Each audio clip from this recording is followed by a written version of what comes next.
I moved into this house and gave birth to the heir, so you better be thankful. It's downright greedy to ask for more. Despite living together and being a homemaker, she acts like a pampered guest. My son's wife, Emily, didn't change even after they had a child. Amidst all this, my husband had a serious accident and passed away, but there's something off about my elder son's wife's behavior. She'll soon realize the consequences of doing things she can't face up to under the watchful eyes of the heavens. My name is Catherine, just an ordinary homemaker. I've been married for about 50 years and just recently said goodbye to my husband. Lately, I can hardly eat. Sometimes, I still feel like he's gonna open that door and walk into the room, laughing. I loved my husband deeply and we had just promised to live long and spend our lives together.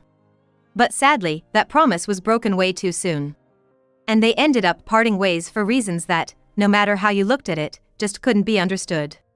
Sometimes, I wonder if there was something I could have done. Although I'm head over heels for my husband now, I used to be a career woman. Back in my youth, I loved working and felt that, as a woman, I could live independently if I had a job. But either out of concern or impatience, people around me suggested I go on dates. On the arranged date, you casually have coffee and chat. I didn't want to decide my life based on such a vague series of events, so I turned down every single one of them. One day, my parents probably felt uneasy about my constant refusals. They tempted me with a lipstick shade no one in town had. Thinking it was just one meeting over coffee, I reluctantly agreed. Little did I know, that lipstick-lured date would turn my life upside down. The man I met was pleasant and jovial. He had a childlike face, just grown up. Chatty and sometimes saying more than needed, but he was endearing in his clumsiness. As we spoke, I got drawn in and, before I knew it, we were married. We had a son and a daughter. My daughter was quite charming, and it seemed she had close friends since she was little. She got married and left home at a pretty early age. On the other hand, my son, Kyle, though a man, was the exact opposite of my husband. My son, who has been working at the town hall since graduating from high school, appears rather plain at first glance, with his most notable trait being his earnestness. We, as his parents, saw his good points, but society didn't seem to. Often people would say someone is too nice and thus boring. He was the very embodiment of that. Neither in his work nor personal life did he have any zest. He didn't seem to have many friends, male or female. Despite reaching a certain age, he wasn't well-versed in romantic relationships and seemed uninterested. Yet, the marriage of one of his few friends from high school seemed to spark some desire in him. He often says he's not pretty or interesting enough for marriage, but it seems he harbors a hope of someday sharing his life with someone he truly loves and giving us peace of mind. He has even attended town-sponsored matchmaking events and local mixers. At first, I thought maybe it'd be good for him to experience matchmaking, just as I met my husband, but seeing that my son is paving his own path, we decided to just watch over him without interfering. One day, as spring was in the air, I noticed my son was acting a bit different than usual. "Well, this is unusual for you, Kyle. What's up? Maybe it's the spring? I just feel so upbeat." I noticed him paying more attention to his clothing and even browsing through women's fashion catalogs. At first, he tried to brush it off, but being his mother, I knew something was up. I inquired, and it turned out he's seeing someone with intentions of marriage. He mentioned her birthday was coming up and that he wanted to propose to her on that day. My son looked overjoyed. "She's such a vibrant person, full of hobbies. Her smile always sparkles. She has so many qualities I lack and I just want to be with her." Apparently, they met when he was dining at a restaurant near his workplace. For years, my son had made it a routine to eat out at a restaurant every Wednesday and Thursday. During his lunch break, he'd always head to his usual spot and order his favorite meal. One day, a woman who happened to be nearby struck up a conversation with him, and to his surprise, they hit it off better than he'd ever imagined. "I never realized the little everyday things could be this fun. If I just shuttled between work and home, I wouldn't have noticed." "Oh, Kyle, I'm so happy you found someone who makes you feel this way. Will you introduce her to us?" "Of course. Is this Sunday okay? We were planning to go to a cafe, but I'll ask her. She's been wanting to meet you too. I'm sure she'll be okay with it." Seeing our once work-focused and relationship-free son so smitten made me curious about this woman. However, the promised day to meet her did not materialize. Mom, I'm sorry. She messaged me the other day saying she might have a meeting and might be late. But I haven't heard from her since. If she said she might be late, it means you weren't sure how things would turn out. There's no need for you, Kyle, to apologize for that. Besides, you can introduce her to us another time. Though I tried to assure my son, I had a sinking feeling. Since she's dating with the intention of marriage, she'd be seeing my husband and me as her future in-laws. For her to break a promise without communication seemed unusual. We eventually met her only after they married, basically, after they were already husband and wife. This is Emily, the woman I've been talking about, and now my wife. Nice to meet you. Pleasure's mine. My son married a woman named Emily. With a natural face devoid of makeup, wearing a sweatshirt and jeans, she spoke in a soft, muffled voice. I'd heard from my son that she was a vibrant woman with various hobbies, so the contrast to my expectations was striking. Even as she chatted with me and my son, she was intently peering into a planner she held, jotting something down. A quick glance revealed a schedule filled densely with colorful inks. Fan meetups, events, get-togethers, all terms I'd never heard before. What could they mean? She used to live with her family while working at a local supermarket but decided to be a homemaker after getting married. Given that decision, I wondered why her schedule seemed to be bursting at the seams every day. To me, it was a bit hard to comprehend. There I was, talking with my son, and stealing glances at my watch, anxiously whispering, "I've got a live stream starting in 30 minutes. I gotta hurry." "Oh, Emily, got some plans later?" "No, it's nothing." Maybe she wanted us to guess that she needed to wrap up early, but she replied sulkily. Clearly, she was irritated. With the sour mood killing the conversation, we called it a day. My son, who never seemed particularly interested in relationships, has finally tied the knot and looks genuinely happy. However, I couldn't help but notice his wife's restless demeanor, the way she spoke, her attire, something felt off. Upon hearing of their marriage, we were almost immediately approached with the idea of living together.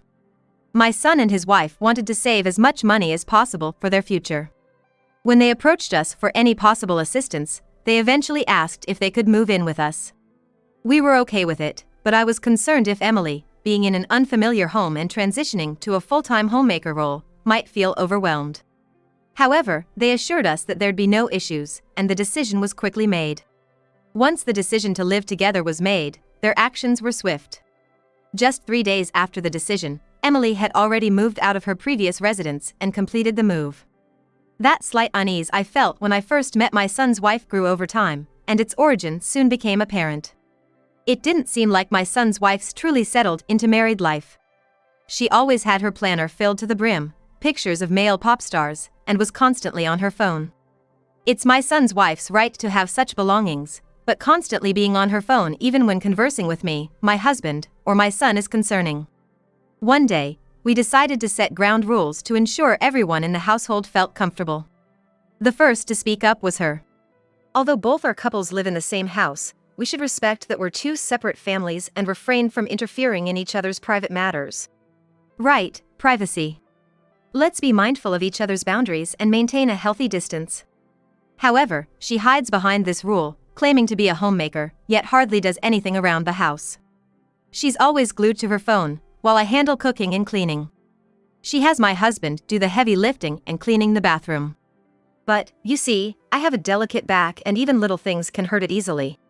But making a man over 70 do the heavy lifting and not even helping, Emily? That's a bit much. I wish you'd chip in sometimes. So you're saying it's okay for me to hurt my back? That's how you think? That's cruel. Didn't we promise not to nag each other about household chores? Have you forgotten? She shouts in a tone you wouldn't expect from her usual muffled voice. When you think you've no clue what she's upset about, she suddenly starts yelling. This is how it always goes, preventing any real communication, and time just keeps passing. Eventually, my son's wife began to shut herself in the shed outside. I saw the light of the TV and heard her shouting someone's name. Probably some male pop star from the photos she always carries around. The shed seems like it's become Emily's personal room. There was no consideration or effort to live harmoniously with those in the house. She only seemed to think about how to live comfortably for herself, which is rather vexing for us. However, my son didn't seem to be able to stand up to his wife, always remaining non-committal. Emily is struggling too in this unfamiliar environment. I'll help with the housework after work. But she just locks herself in the shed during the day. I hear her shouting sometimes, and it worries me. I'll talk to her. It's gonna be okay. We were not sure what happened, but my son's wife got pregnant. There were complications like severe morning sickness and preterm labor threats during her pregnancy, mostly spent in the hospital. But I remember feeling relieved once she safely gave birth. Until now, even though she called herself a homemaker without doing anything, life was okay because my son, my husband, and I pitched in. But now there's a child to care for, and she needs to act like a mother. There might be many adults in this house, but there's no substitute for a mother. Just because she came into this family doesn't mean she can act like a guest forever, expecting everything handed to her on a silver platter. She should realize that those days are over. However, my feelings don't seem to reach her, and life continues as usual after childbirth. In fact, it feels even worse. She leaves my grandchild with my son or us and seems to go out. Around the time the grandchild turned 1, she disappeared overnight and only returned in the morning, which prompted a scolding from me. Going out all night without a word, especially with a child at home? What are you thinking? Be responsible. Huh? You're telling me what to do. I married into this family and even gave you an heir. I get that you're grateful, but you're a bit too demanding. While she's bold enough to say things like that, she also relies on us in some ways. I can't go on trips because it's too rural here. I want to use my taxi fare for merch, so can you drive me? It's quite a self-centered request, but there's no point in arguing about it now, so I just did as she asked. As my son's wife freely does as she pleases, I can't quite figure out what my son saw in her to marry her in the first place. During the time I felt stressed and distrusted by my son's wife, an unexpected incident occurred. One day, I asked my husband to watch over the house because I had a neighborhood meeting. My son's wife seemed to be in the guest house as usual, so I just called out to her from outside and left. When I came back from the meeting, I found my husband collapsed at the bottom of the stairs. He appeared to be in pain and unable to move at the bottom of the stairs. As I panicked from the sudden event, my son's wife emerged from the next room. Hey! Hang in there! Oh no, how could this happen while I'm here? I've already called 911, so just hang on. My son's wife seemed startled, but she was more proactive than I was. Hey, the ambulance is here. I'll go with you, Catherine, please wait here at home. She acted so differently from my son's wife, who would either lock herself in the room or speak harshly to us. I thought my husband would recover and be discharged from the hospital soon, but contrary to my thoughts, his hospital stay got extended. The thing is, my husband wasn't used to hospital life, and it was evident that he was becoming both mentally and physically weaker because of it. When I visited him, my husband looked much frilier than I'd ever seen him before. Beside him sat my son's wife and my grandchild, already visiting. I was worried about him. Seeing him get weaker every day is unbearable. While I was concerned about seeing my husband looking as if he'd seen something terrifying, there was something unsettling about her actions throughout all of this. The usually reclusive she had come out from the next room at that crucial moment. It's as if she knew what was happening with my husband. Furthermore, she seemed surprisingly efficient in arranging for the ambulance and the hospital procedures. My husband seemed like he wanted to go home, yet also showed signs of reluctance. Soon after, he became unable to eat and passed away all too quickly. Between my husband's injury and his sudden passing, I had a lot on my plate. Yet, the shock was too much for me, and my body wouldn't cooperate as usual. Catherine, please don't get too down. My husband and I will handle the funeral. Yes, I'm not feeling well, so can I leave it to you? Ever since my husband got injured, she had been surprisingly supportive. It's hard to believe she's the same person who used to keep such a distance from the family. She promptly made decisions and plans with the funeral director. I've spent a lot of time at home, unlike my husband who worked outside, so I've always been taken care of by my father-in-law. Please let me return the favor now. While saying this, her eyes filled with tears. However, next to her, my grandchild, Henry, seemed restless and suddenly ran off somewhere. He dashed away so fast that it looked like he was fleeing from something, and I lost sight of him. On the day of the funeral, my son and his wife attended with their child, Henry. My husband had always lived with my grandchild since he was born, and adored him like the apple of his eye. Consequently, my grandchild loved my husband very much.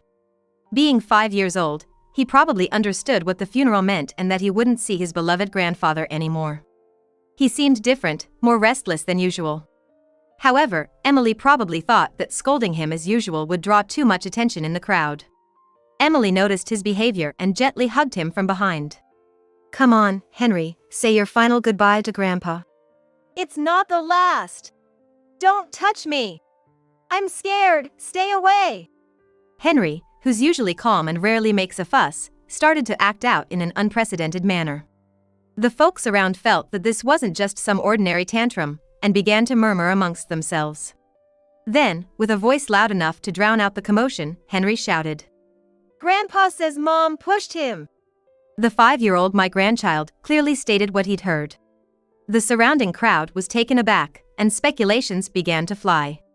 Seeing this, my son's wife held my grandchild close, bowed her head for a moment, then looked up and clearly stated, Lately, he's been influenced by cartoons and says things like this. I apologize for my poor parenting. I'll talk to him properly later. When my son's wife said that, the commotion seemed to die down as if those around were convinced by her explanation. But then, Henry suddenly ran out of the funeral home. A few people, concerned, tried to chase after him but lost sight and soon returned. Despite the disruptions, the funeral had to continue. The rituals and prayers proceeded, and all that remained was to seal the casket. Before the casket was to be sealed, attendees began to place flowers inside the casket and say their final goodbyes. Just then, Henry came running with a pair of scissors in his hand. Henry stopped the person who was about to nail the casket shut, trying to retrieve a fanny pack that the deceased had been wearing inside the casket. Dad, get Grandpa's fanny pack he always wore.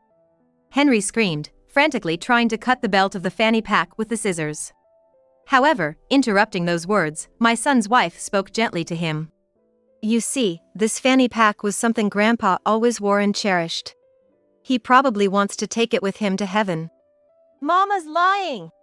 Don't come near. He never said that. Dad, help me quickly. My son, sensing that his usually calm son must have a reason for behaving this way, rushed over to the coffin alongside him and helped remove the fanny pack. While my son's wife had only stood by watching the two, as soon as the fanny pack was removed, she reached for the fanny pack. Stop! Don't touch it! My son's wife, seemingly having anticipated this, tried to snatch the fanny pack, but her actions seemed very unnatural. Perhaps my son had his suspicions based on her previous behavior, as he quickly brushed his wife's hand away and handed the fanny pack to his son, Henry. Henry, what's in this fanny pack? Why do you insist on this? Grandpa told me to help and to check it. Beside Henry, who was now emptying the contents of the fanny pack, my son's wife yelled at him. Stop it. You're probably making Grandpa sad. Do you want to ruin the funeral? Grandpa told me to do this. Stop it. Ignoring her protests, Henry proceeded to methodically check every compartment. The last pocket he reached for was a hidden one deep inside. I wasn't even aware such a pocket existed, but inside it was a slightly oversized pen. Holding that pen, my grandchild ran over to a person by the side of the funeral room who had a computer set up. Open the cap of this and put it in that machine. I was clueless about this device. I'd never known my husband to own such a pen, so it was impossible that my grandchild knew about it. Furthermore, my son and his wife rarely used computers at home, so Henry probably didn't know how to use one either. Yet, with his assertive actions and unwavering statements, I couldn't help but believe in some mysterious force at play. What appeared to be a pen was actually a voice recorder. The recording clearly captured the sound of an argument between my husband and my son's wife. You old geezer, just kick the bucket already. Leave some money behind and get lost. Once you're gone, he'll be the head of the house. You're just in the way. The voice was unmistakably my son's wife's, hurling hurtful words with unimaginable venom. There was also the distinct sound of something or someone falling. Emily, what kind of person are you? Why would you do this? It wasn't me, and I've told you I don't know. I was there when he got hurt, he was hospitalized, and even during the funeral. You saw all of it, didn't you? And you still say it's me? It's so sad that Henry has to see his mom being blamed like this.